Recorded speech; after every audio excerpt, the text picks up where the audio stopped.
Faithful Exiles is a podcast that explores life following Jesus Christ in South Africa. We want to think deeply about what the Bible has to say about life and talk about what that might mean in the situations God has placed us in. The views and opinions expressed in this episode are not necessarily those held by the host, co-host, or production team. As this is a discussion and not a pure teaching platform, it is up to the listener to engage with the content responsibly. In Colossians chapter 3, verse 23, God's people are called to work heartily for the glory of God in everything that they do.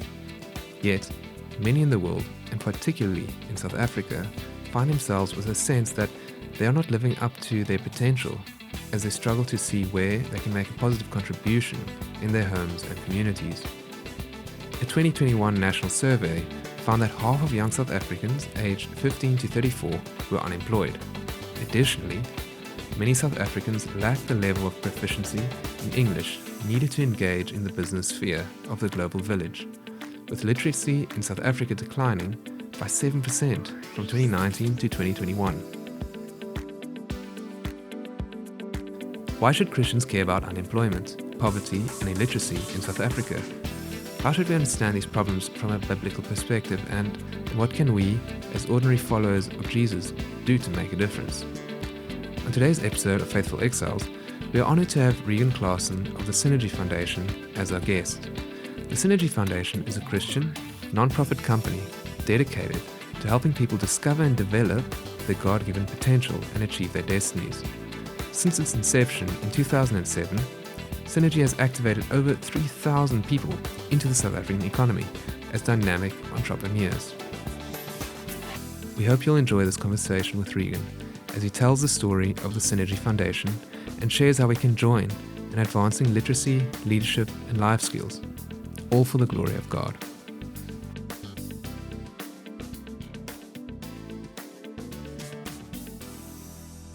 Well, hello and welcome to today's episode of Faithful Exiles. I'm really excited about today's conversation because we have with us Reagan Klaasen, the founder of the Cynergy Foundation, an organization that's committed to impacting communities for the better through literacy, through leadership, and through life skills programs. Firstly, Reagan, it's great to have you with us. Thank you for being willing to have this interview. No, thank you for inviting me and all the listeners. It's really a great pleasure for us to share this time with you. Yeah. Well, we're excited to hear about your organization, something of the vision of the organization, and how we can also help and get involved and capture a vision for what you're doing. I think meeting a big need in our country.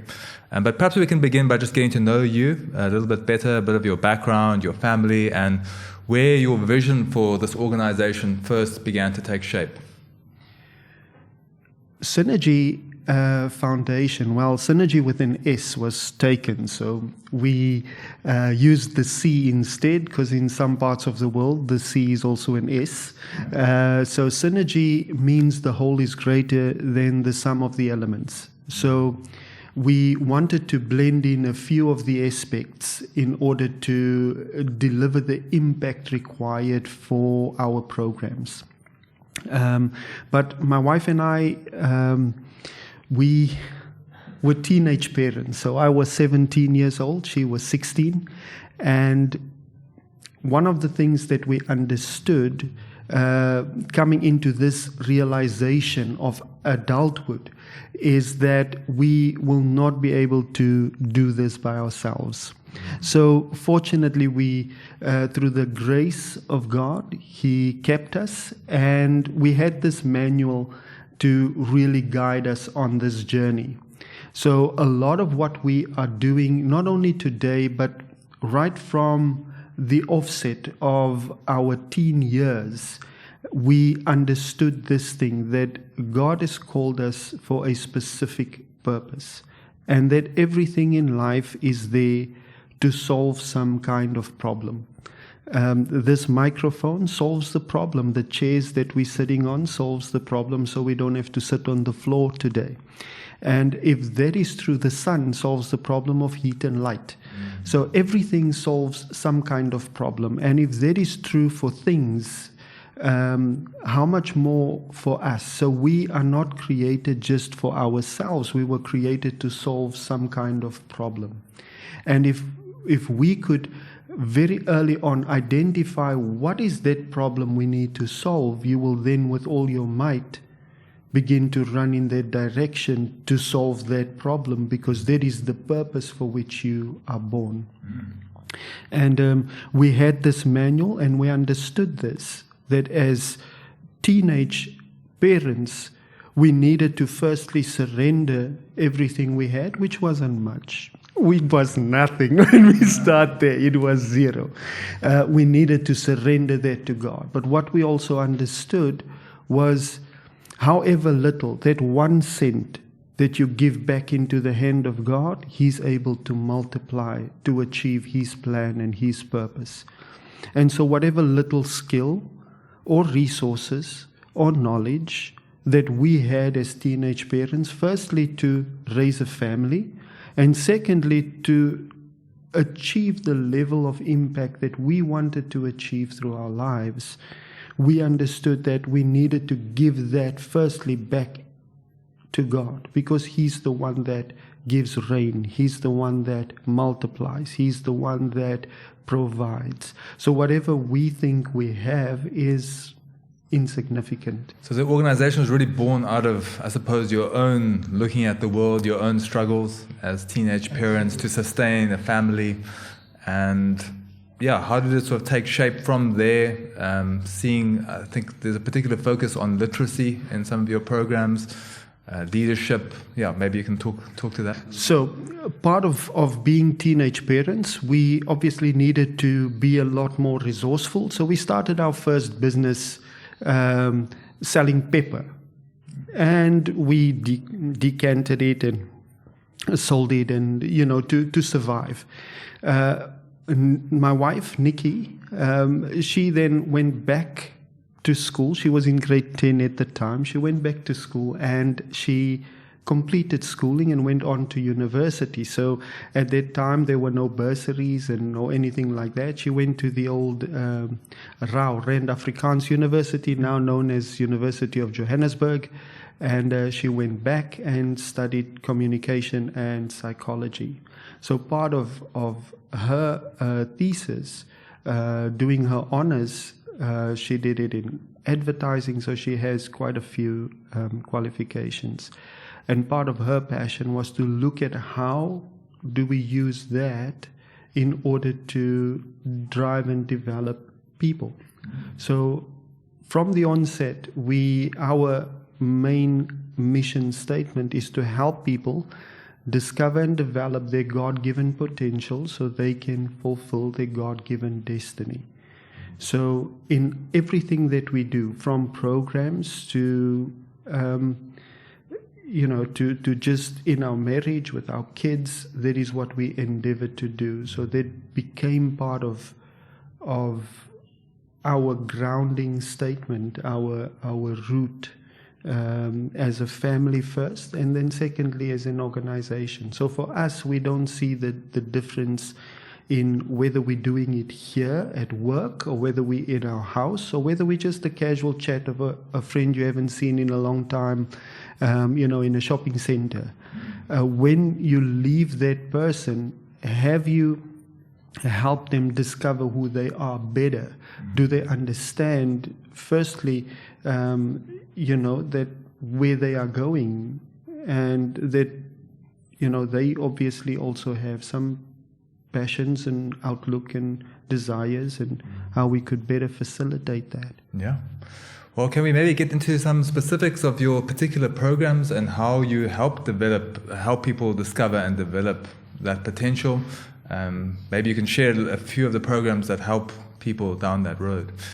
So we are from a small community of about 60,000 people, 60 to 80,000 people in the heart of Gauteng, called Reagan Park. and which is a traditionally colored community in Gauteng. And we didn't live too far from the high school, and being in business at that time, our business employed more than 40 people doing environmental services, so from impact to quite a bit of work for your parastatals like Transnet and Spoornet and Eskom and so on. And what the business allowed us to do was obviously be a bit more resourceful in terms of giving back to the community. And then at that time, Nikki was still completing her investments degree. And she said, let me just go to the high school and see how we can assist some of the learners, some etiquette, some, polishing up how to do a CV, things like that. And then when she went out and did that, she found that, hold on, a basic manual, the kids were not in grade 9 or 10, were not able to read a basic manual. And she went back and no, hold on, spoke to the principal, can we at least do a test to see where they are at? And when the results came back from the test, the assessments, it showed that the kids were at a grade 2 and 3 reading with understanding ability in English. So that would, if the kids cannot even think literally in a language that they're expected to perform at optimal levels at, that would cause frustration for any person. So she went back, presented the findings to the principal. Sir, I've got very bad news for you. Your grade 8s, 8s and 9s, they should be in primary school. And so he turned to her and said, okay, that is really not good news. What are you going to do about it? Put it in her. Yes. So that was the start of the Cynergy Foundation, because she then walked out of the office with super conviction, okay, so now we have to do something about this. And that was in 2006. And that gave birth to the Cynergy Foundation. So because of my background being in business and in marketing, we put together the Cynergy Foundation as a non-profit organization, and we formally registered that with the Department of Social Development in 2007. And from there, we started working in a few high schools. We worked in 8 communities. I think what makes Cynergy different to other organizations doing a similar thing is that we endeavor to not only stop at the primary beneficiary, but we've put things in place to look at how do we measure this at a secondary level. So we say, okay, yes, we'll help you, JP, and that is good. And that is where most people would stop. Most organizations would stop there. But we're saying for us that is not good enough, because even JP doesn't exist by himself. He lives within a community, in a society, within a family. So if we put JP on the program, how do we deliver sufficient traction and impact in JP's life so that he can now affect other people around him? And if we can do that, have a significant push with that, we can then begin to drive impact at a community level and not just the individual. So that is how a lot of the fundamental thinking around a lot of our programs are structured. That is why it's called the Cynergy Foundation. The one program links into the other program to create that holistic development of the community and not just in one area. So literacy, yes. But then we found that a lot of the kids that we've now taught to read at school, when they finished matric, there wasn't any employment opportunities. And then we're like, okay, so what are we going to do now? So in 2010, eventually when those guys, we pushed them through, that was when we started working in the one school, their matric pass rate was just over 40%. With us working in the school and just lifting up the literacy levels, even up to grade 12, they became the top school in the district, running to achieving well over 96% matric pass rate. And not just passing, but a lot of the kids started qualifying for university, bursaries, etc. And that became part of the programs that we were rolling out. So one of the other things that we also picked up was that we didn't have a lot of resources to do this. So we needed to be innovative and creative in how we would roll out this literacy programs, because one of the things was our high school teachers straight out said, we overburdened, we don't have capacity, we burdened with administrative work and things like that.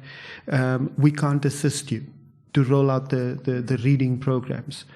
So we didn't have a lot of money to hire a lot of big staff to take this into the schools. So we said, hold on, what is the resource we have in our hand? And that is sort of the thing that always drives us to, that's why we believe it would be an indictment on God for anyone to say, I have nothing. Because that is not the truth. Everyone has something to be able to trade that is of value. Whether it's a skill, a cup, everyone has something that they're able to trade that is of value. And so we looked at what do we have in our hand. And what we had at the school was a group of learners, top academic learners from grade 10 to 12. They in need of volunteering certificates and things like that. And we started the Legends program at the school. So they then started to volunteer with us. We trained them on our program, and they started assisting some of the grade 8s and 9s that were struggling. And with those certificates, they then would qualify for bursaries and getting into university, because now they achieved some community service hours that they've been giving back. And that not only helped them to achieve what they wanted to achieve, which is to get into university, but it also created that mindset to be able to give back into the community and uplift those around them, which helped us achieve our end goal of uplifting the entire community in that way. Yes. Okay, and then so you mentioned a little bit about sort of post-school as well, sort of leadership development. Can you maybe share a little bit about that program as well? So that led into our business programs, because now we saw that these kids who finished school went into the unemployment leg of it, which means that they're not really adding value back into society. So we said the only way to do that is, one, either get employed, or two, become self-employed. That's why we hate the term unemployed. If someone tells us they're unemployed, is for us as good as them saying they have nothing, they can't do anything, because what we're saying is, you have a skill or you have something that you are able to trade that is of value, that you can now move from the bracket of being unemployed, and it's just that one mental shift without having to make a single cent yet, to say, I'm not unemployed, I am self-employed. And just that mental shift moves you completely from being inactive to being active, still at zero, but just that shift for you to say, you know what, I have something of value that I can offer. Even if I have to buy a bag of sweets and start selling that sweets for 50 cents at a time, I'm beginning to trade something and create value through my skill and effort. And yes, so that gave birth to our entrepreneurship program. So Cynergy endeavors to solve two problems. One, unemployment, and the second, illiteracy. And we do that through literacy programs, life skills programs, leadership programs, and then also we help people start, manage, and grow businesses. Yes. Well, I think as we've been talking, I see there's a lot of sort of theological underpinnings behind what you do, and even just talking about helping everybody recognize that they've got some value that they can add. I mean, I think there's a deep theology there that each person is created in the image of God and has those gifts and skills which need to be unlocked.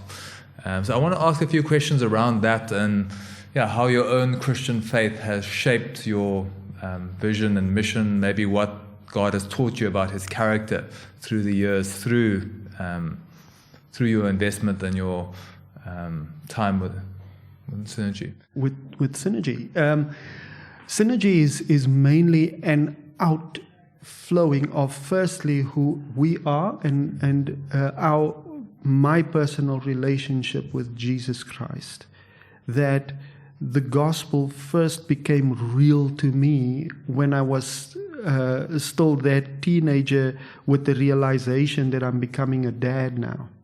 And that really drew me closer to Christ and allowed Him to really begin to transform my heart on this journey of sanctification. And I understood what He's done for me, He is then able to do for others. And that the role of the people around me that they've played in helping me find this road of salvation, I can then also be the instrument of assisting and being used by God in this journey to play the role for someone else on their road of salvation and sanctification. So for both my wife and I, we understood this, that we firstly have to be in unity with Him. That's our Trinity. God, myself, my wife, and that's this marriage that is so mysterious that we can't always begin to understand with our natural minds how God just, molds us together in this. And we understood that in this unity, we needed to surrender our family first to God and allow Him to work in us as a family. And all we understood was we had the Word of God, which is the Bible, and we say there's a proverb for each day, 31 proverbs. So today is the 6th, I think it's the 6th today. 6th of August. So today we would have, as a family around the breakfast table, read the Proverb 6. And then we would go around the table with each of our 3 kids and okay, what did you pick up today? And if we read the 6th each month a different part of that Proverbs 6 would jump out and really speak to you. And that has been guiding us through, to really impart in our family this root that God is the root of our lives, the root of our family, and the root of everything that we do. Related to that, I think, have you partnered with the church? How have you experienced the church in this work? Has the church been a help? Has the church been there on the side? I'm just interested to how you see Cynergy working together with the church, and what your experience has been. Has the church been interested in supporting the work? Maybe just some thoughts along that. We welcome any organization or party that wants to partner with us on this journey that we are on. We haven't been specific to any particular denomination or church. There were a few organizations in the past that contacted us, but it wasn't a church, but it was some Christian organizations, and they had issues with either the the color of the skin of the beneficiaries, or they didn't want us to help Muslim kids, or trying to set some parameters, and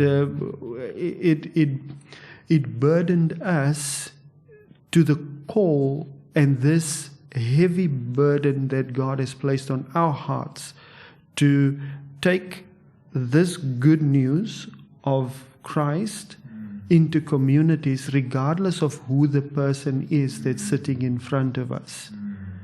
And I have to say that we have had a mixture of people, old, young, disabled, healthy, some really wealthy people sit in front of us, that we understood this, that every single human on this planet is in need of Christ, first and foremost.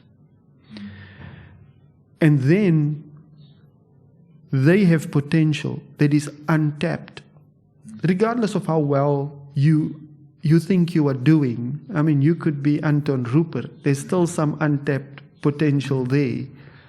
And if part of our mandate is to help people discover and develop their God-given potential, then even someone like Anton Rupert could find value in some way, even if it's just in a conversation, that could spark something.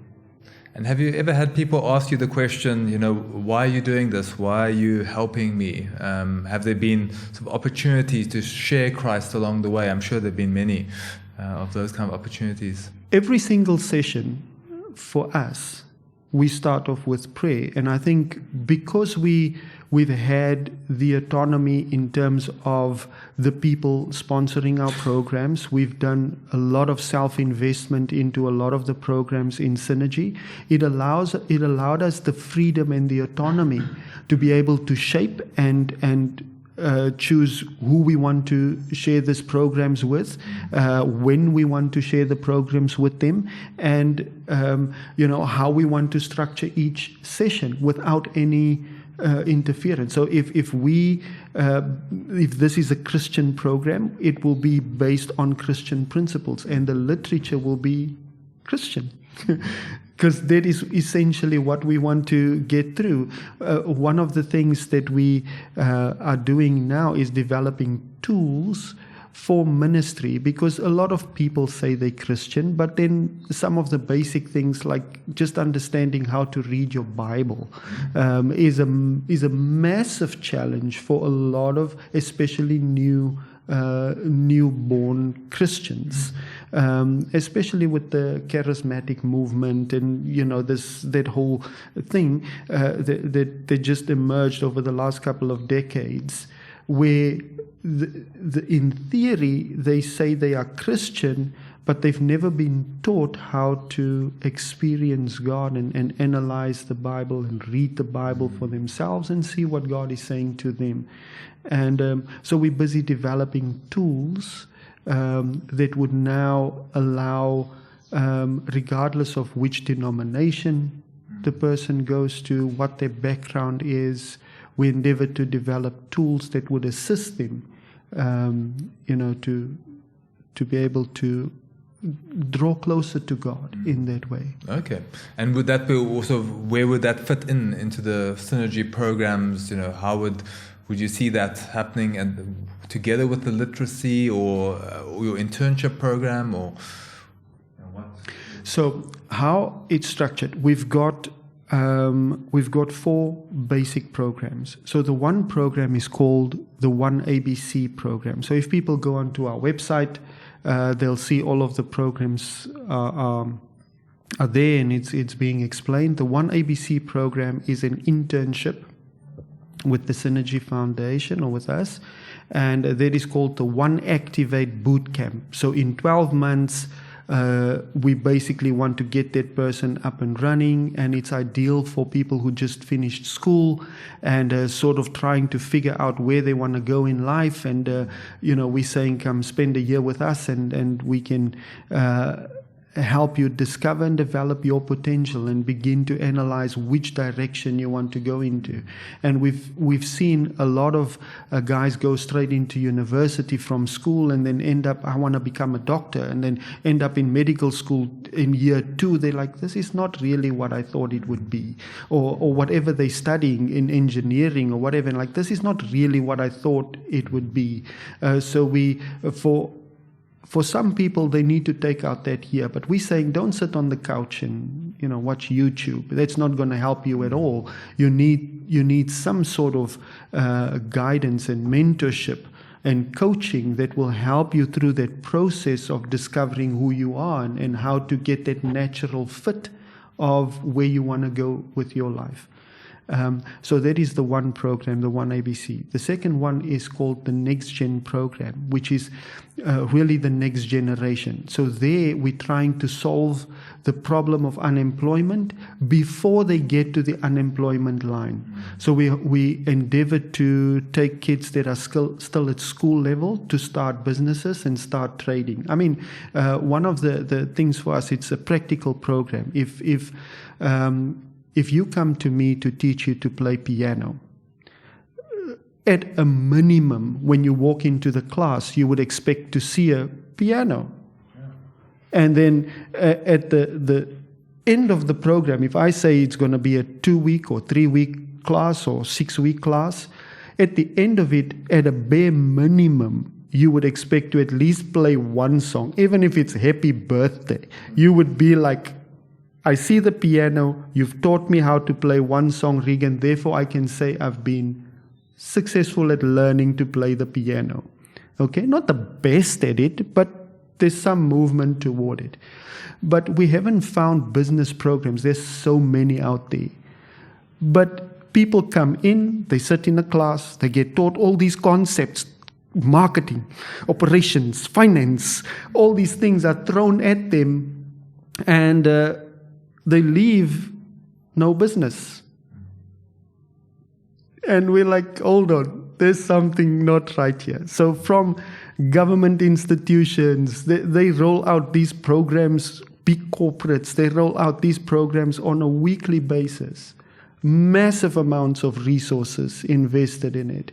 And people sit with no business. But you're teaching them about business. So we've taken the more practical approach. We're saying you come in, from week 1, you start the business. Because how will we guide you if you're not out of the starting line? So you get started, and then we start working with you from there. So we have kids that are at high school. We've put them into smaller groups of 5, and then we've given them some seed money of about a lot, like 250 Rand. And then we set out a challenge. How can you turn that 250 Rand? Let's see if you can make it profitable.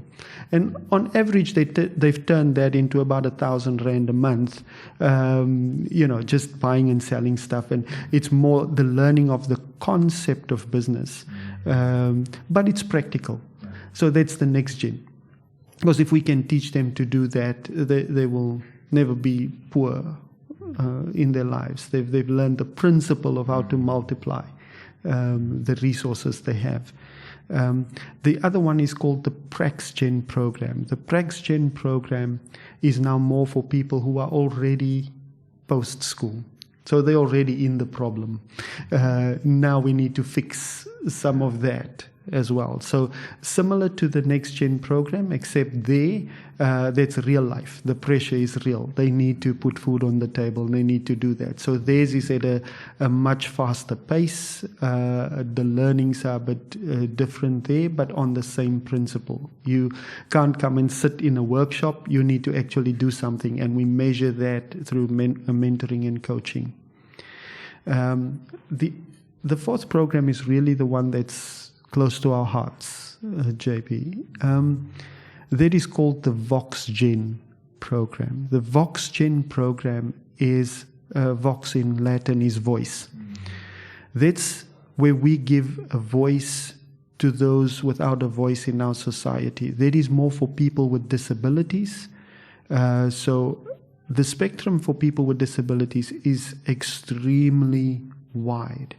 And so we've got a pilot program that we involved in Villiersdorp at the moment, where they are from people, we've got 16 of them on the program. So people from mental disabilities to people that are quadriplegics, paraplegics, just one lady, Elise, that she's lame on the one side and she still makes bags and hand embroidery, and she sells those bags. So we get people with disabilities. How do we give them a voice to also create value within our society? And so we're really excited about that, because now we're about 7-8 months into that program, and the results is really, really astonishing to see how we've had zero attrition on the program. They all extremely excited and motivated. We go there once a week on a Wednesday at the resource center. So for anyone watching, you're welcome to join us on a Wednesday in Villiersdorp, just to pop in and spend some time with our guys there. But we're excited to see how their faces light up every Wednesday when we go there. And so our session is with the Tools for Life guys, and they run Christian ministry with that group first in the morning, and then we pick up about an hour and a half straight after that ministry time. We pick up on some of the business and actual skills part of the program with them. So it's amazing for us to see how they are excited and actually looking forward to the next week and what you're going to do with us next week. And we've done some financial literacy stuff with them, and just some really basic stuff, but good. That sounds like a wonderful embodiment of the gospel as well, the care for the weak and the vulnerable and the marginalized, those who are often lost. You mentioned the possibility of people coming to see your work. What are other ways that people could potentially support the work of Cynergy?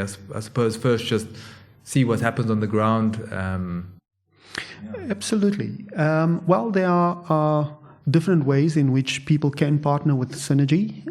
First, they can go to our website. So part of what we are doing is we'd like for Christians, firstly, to understand that part of what we do is taking the gospel through our ministry tools, our skills programs, literacy programs, business programs. We take that into communities to create that sustainability and tipping point for our communities to begin to change. So people can partner with us financially from as little as like 49 Rand a month. There's different options in which they can donate. Through also volunteering some of the skills and time. We're also in a development spree. So, from helping out with our social media to web development, even we're trying now. There's one program called the Reading with Understanding program. So if there are some computer buffs that could assist us to do that sort of digitally, that would deliver some traction for us to generate revenues through that program. And it would certainly deliver potential to scale it, definitely internationally. So we've seen that program work. It's been implemented extremely manually, but the principles remain the same. So if we could digitize that, it would certainly create opportunity. So those are the ways in which people can join us. So from church groups, we will be making some resources, ministry tools, like how to read the Bible, where they can, join in. If there are other youth groups or church groups that people would want to distribute those tools to, they would be more than welcome to do that. The ministry tools part would only be available a bit later in the year, because we're still in development with that, and trying to pull that together through various sources. Maybe a last question, just sort of looking into the future. You'd obviously want to multiply the impact. Where would you hope that Cynergy will be in, let's say, 5 years, 10 years' time? What direction, or where would you like to see the organization going? We just over 50 million people in South Africa. Part of our fight is firstly locally, which is the national thing. So we're solving for unemployment and illiteracy. Less than 10 years ago, we had just over 4 million people on our grant scheme. Just over 4 million people on our grant scheme. Today, we have close to 20 million people on either all pay or the welfare system within our country. So for me, it feels like we are definitely losing the battle in terms of self-sustainability. In the face of that big giant that we are facing, we need quite a few partners within Cynergy for us to be able to turn the tide of poverty. And that poverty leads to other social ills that we experience in our communities. And it's so easy for us to say, yeah, but that happens, that doesn't happen in Stellenbosch or in Somerset West. It happens over there on the Cape Flats. But for anyone who's ever driven on any of the freeways in Cape Town, the squatter camps are coming closer and closer by the day to Stellenbosch and to Somerset West. So very soon it will be your problem on the doorstep. And so one of the ways in which we can combat that is to begin to transform the landscape of those communities. One of the sad things for me, JP, is that even the church has become the voice and the magnifiers of government. Thinking, that squatter camps, those people that can't read, the unemployed, my tax money pays government. So it's government's job to solve that problem. No, that is not government's job. Yeah.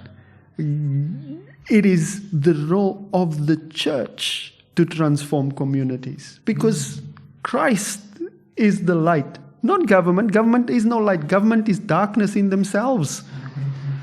So if the church, who is the light, is looking to darkness to solve darkness, it's not going to happen. Yes, no, the way I often put it is, where would we be if Jesus looked down and looked at the problems and said, that's not my problem? Absolutely. It wasn't his problem, it wasn't his fault, but he took responsibility. And I often think of that wedding, where they didn't have enough wine. And, he first says to his mother, why do you involve me? But then he still steps in and he solves the crisis, even though it's not his problem, actually. That's what he's done for us. And, I think the church should have that, see that problem in our society, and it's a big problem. And I think we need, the church and organizations like Cynergy, lots of Christians living out their faith in the world, and particularly in this area of empowerment and leadership skills and business skills. God created us to work. We didn't have too much time to explore that underlying theology of people created in the image of God, created to work like Adam and Eve in the garden. And that's what God created us for, like you said earlier on. And the church should have a vision for bringing Christ to people and then helping people to live out their faith in Christ, particularly in that area of how am I contributing to society through my work. So Reagan, it's been wonderful to chat with you and to hear about the work of Cynergy. I'm encouraged by your work, and may the Lord bless that work. And I do hope some of our listeners would visit the website, maybe come and see what you're doing and get involved. Thank you very much. I really appreciate the conversation. No, thank you. Thank you for listening. We hope this has been beneficial. Remember to look in the description for links and resources. Until next time, grace and peace.